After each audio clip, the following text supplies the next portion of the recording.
Good morning.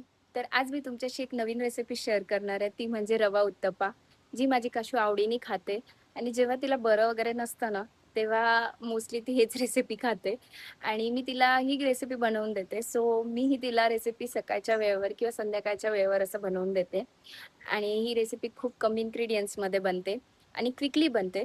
त्यामुळे लगेचच आपलासुद्धा time वाचतो. तर तुम्हीसुद्धा ही रेसिपी एकदा तुमच्या बाळासाठी नक्की ट्राय करा. चला रेसिपीला स्टार्ट करू.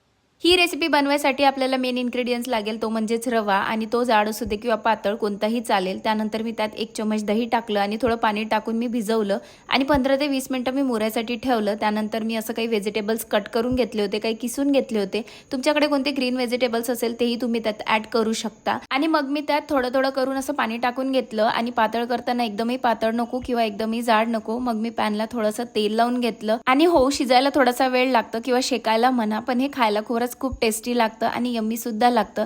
तर तुमच्या बाळासाठी हे एकदा नक्की ट्राय करून पहा आणि तुम्हाला ही रेसिपी कशी वाटली मला कमेंटमध्ये नक्की सांगा. चला भेटूया नेक्स्ट व्हिडिओमध्ये. तोपर्यंत बाय.